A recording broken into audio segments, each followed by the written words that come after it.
Hello friends, સ્વાગત છે તમારું મારી યુટ્યુબ ચેનલમાં। આજે આપણે બનાવીશું અમૃતસરી છોલે ચણાનું શાક, જે બનાવવામાં એકદમ ઇઝી છે અને ખાવામાં એકદમ ટેસ્ટી લાગે છે, જે ઘરની દરેક વ્યક્તિને ખૂબ જ પસંદ આવે છે। છોલે ચણાના શાક સાથે આમ તો આપણે કુલચા કે નાન બનાવીએ છીએ, પણ જો તમારે મેંદો ન ખાવો હોય કે પછી તમારે કુલચા કે નાન સારા નથી બનતા, તો તમે એની જગ્યાએ આજે હું તમને શીખવાડીશ મસાલાવાળા પરોઠા બનાવતા, જે ઘઉંના લોટમાંથી બને છે અને તેને તમે કોઈ પણ શાક સાથે તમે તેને બનાવીને ખાઈ શકો છો, જે ખૂબ જ ટેસ્ટી લાગે છે। તો ચાલો જોઈએ આપણે તેની રેસીપી।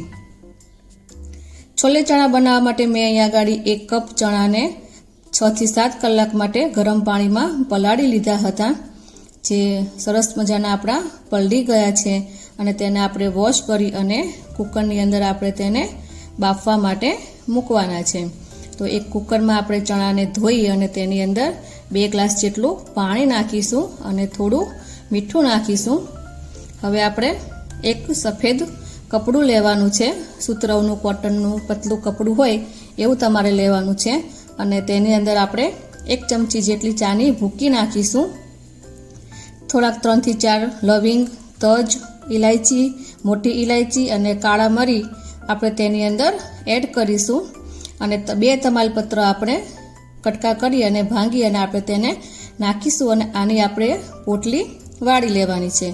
આ પોટલી આપણે ચણા બાફવા મૂકશું તેની અંદર સાથે રાખવાની છે, જેથી ચણાનો કલર એકદમ સરસ આવશે અને મસાલાનો જે ફ્લેવર છે એ બધી આપણે ચણાની અંદર સરસ મજાની આવી જશે।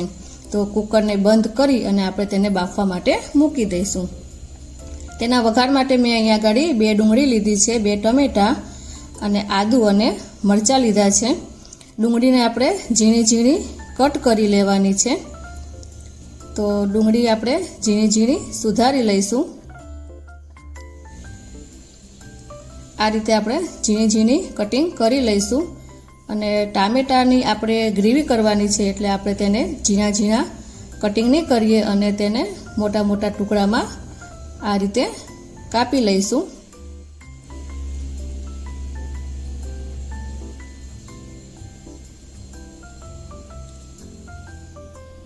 આપણે 2 નંગ ટમેટા લીધા છે, તો 2 નંગ આપણે ટમેટાને આ રીતે સુધારી લેવાના છે।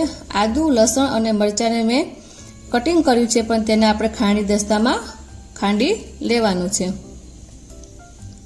હવે મસાલાવાળા પરોઠા બનાવવા માટે મેં અહીંયા આગળ 2 કપ જેટલો ઘઉંનો ઝીણો જે રોટલીનો આપણે લોટ આવે છે એ લોટ લીધો છે, અને તેની અંદર આપણે 1/4 કપ જેટલો ઘઉંનો કરકરો લોટ, જેનાથી આપણે ભાખરી બનાવીએ છીએ એ લોટ આપણે 1/4 કપ જેટલો આપણે તેની અંદર નાખવાનો છે, જેનાથી તમારા પરોઠા એકદમ ક્રિસ્પી બનશે અને એકદમ ફૂલેલા સરસ બનશે। હવે તેની અંદર આપણે મસાલા કરવા માટે મેં અહીંયા આગળ 1/2 ચમચી જેટલું લાલ મરચું પાવડર, 1/2 ચમચી જેટલી હળદર અને થોડું આપણે ધાણા જીરું, 1/4 ટીસ્પૂન જેટલી આપણે હિંગ નાખીશું, અને 1 ચમચી જેટલું આપણે આખું જીરું લઈ અને તેને હાથેથી આપણે હથેળીમાં રાખી આ રીતે આપણે તેને મસળી દેવાનું છે, અને પછી એ રીતે જીરું આપણે લોટની અંદર નાખી દઈશું। બરાબર આ રીતે હથેળીમાં મસળી અને તેની અંદર એડ કરીશું। તેની અંદર આપણે થોડોક અમથો પિંચ ઓફ મીન્સ કે 1/4 ટીસ્પૂનથી પણ ઓછો આપણે ખાવાના સોડા નાખીશું, અને 2 થી 3 ટેબલ સ્પૂન જેટલું આપણે તેલ નાખીશું, અને બધું બરાબર મિક્સ કરી લઈશું અને આપણે લોટ બાંધી લેવાનો છે।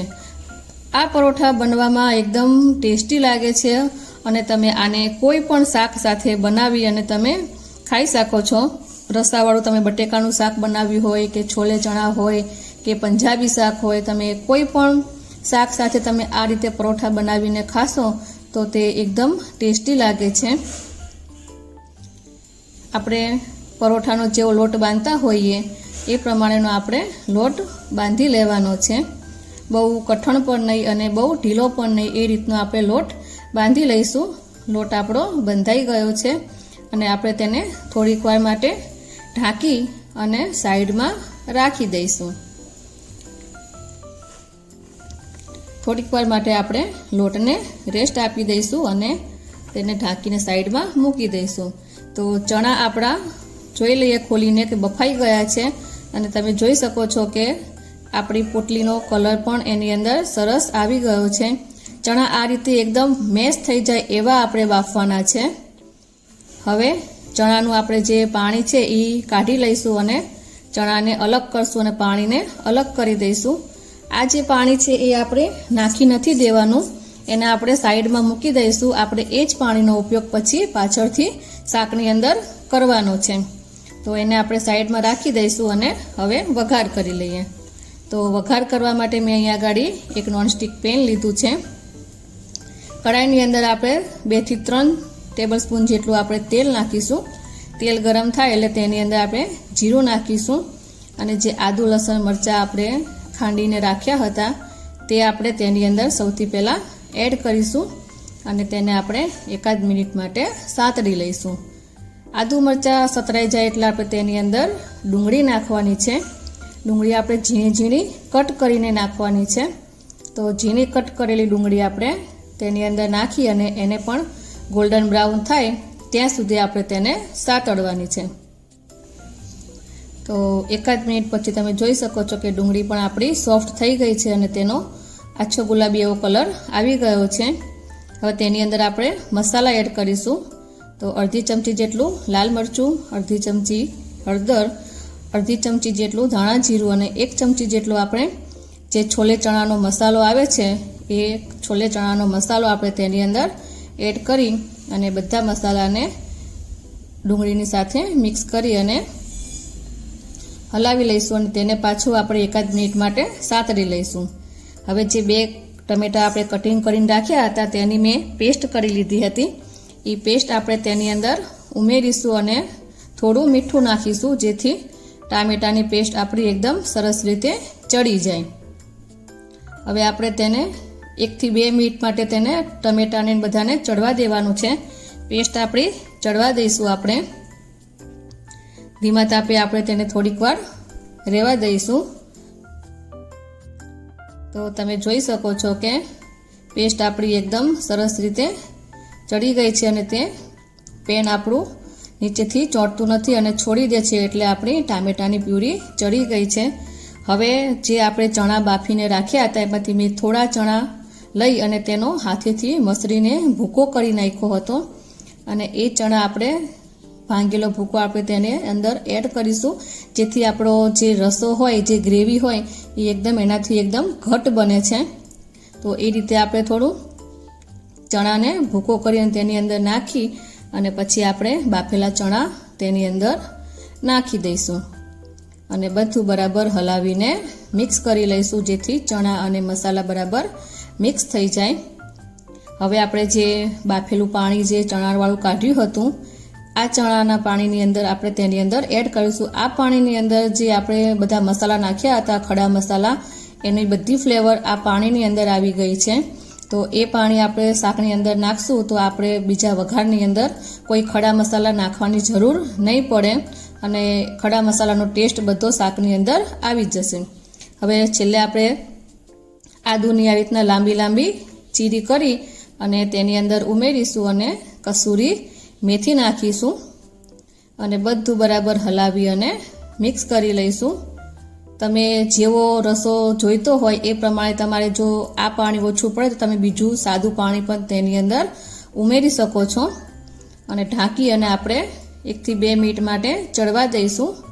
તમે જોઈ શકો છો કે સરસ મજાના ઘટ એવા આપણા છોલે ચણા બનીને રેડી થઈ ગયા છે. તમારે જે રીતની કન્સિસ્ટન્સી જોઈતી હોય એ પ્રમાણે તમે પાણીનો ઉપયોગ કરી શકો છો. છેલ્લે આપણે લીલા ધાણા નાખીશું અને બધું બરાબર હલાવીને મિક્સ કરી દઈશું. આનો ટેસ્ટ એકદમ આપણે જે બહાર ખાતા હોય અમૃતસરી છોલે ચણા તમે જો બહાર લારી ઉપર કે ખાધા હોય તો એના જેવો જ આવે છે. એટલે તમે ઘરે એકવાર આ રીતે જરૂરથી ટ્રાય કરજો. હવે આપણે જે લોટને રેસ્ટ આપ્યો હતો તે લોટ આપણે કાઢીશું અને તેને થોડીક માટે મસળી દઈશું. લોટને આપણે મસળી અને તેની અંદરથી મીડિયમ સાઇઝના આપણે નાના નાના ગોયણા કરી લઈશું. થોડોક લોટ લઈને અને પછી તેને મસળી અને આ રીતનું ગુલ્લું કરી અને તેને આપણે વણી લેવાનું છે.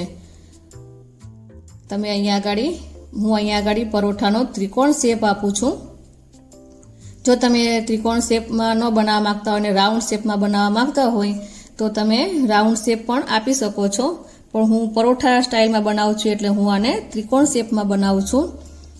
તો આ રીતે આપણે પરોઠાને વણી લેવાનું છે. એની થિકનેસ તમારે જોવાનું, બહુ જાડી પણ નહીં, બહુ પાતળી પણ નહીં, આ રીતની રાખવાની છે. તો આ રીતે આપણે તમારે બધા પરોઠાને વણી લેવાના છે. હવે આપણે તેલ ગરમ કરવા મૂકીશું.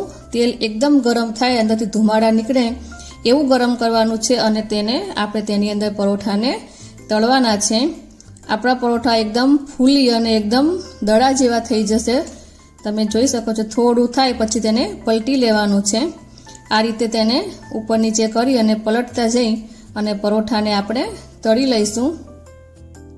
આ પરોઠા એકદમ ખાવામાં ટેસ્ટી લાગે છે અને ઘઉંના લોટમાંથી બનાવ્યા છે એટલે હેલ્ધી પણ છે. તો તમે ઘરે આ રીતે જો કુલચા ન ખાવા માંગતા હોય તો આ રીતે ઘઉંના લોટના પરોઠા બનાવશો તો તમે કોઈ પણ શાક સાથે આને સર્વ કરી શકશો, જે ખાવામાં એકદમ ટેસ્ટી લાગે છે. તો આ રીતે તમને મારા મસાલાવાળા પરોઠાની રેસીપી કેવી લાગી મને કમેન્ટ બોક્સમાં જરૂરથી જણાવજો. અને એકવાર તમે આ રીતે પરોઠા બનાવીને ઘરે જરૂરથી ટ્રાય કરજો. તમે જોઈ શકો છો કે આપણા પરોઠા કેવા એકદમ ફૂલી અને એકદમ સરસ મજાના ફૂલી જાય છે અને એકદમ દડા જેવા થયા છે. બધા પરોઠા આ રીતે આપણા એકદમ ફૂલીને ગોળ ગોળ દડા જેવા બને છે. તો જોઈ શકો છો કે તમે એને થોડીક વાર રાખી મૂકશો તો પણ એ આવી રીત નીચે બેસી નહીં જાય અને આવી રીતના જ ફૂલેલા જ રહેશે, જે ખાવામાં એકદમ ટેસ્ટી લાગે છે. તો તમને મારી આ રેસીપી કેવી લાગી તો એ મને કમેન્ટ બોક્સમાં જરૂરથી જણાવજો. જો તમને મારો વિડીયો ગમ્યો હોય તો મારા વિડીયોને લાઈક કરી, શેર કરી અને મારી ચેનલને સબસ્ક્રાઈબ કરી દેજો. તો ફરી મળીશું આપણે નવા વિડીયો સાથે. Thanks for watching.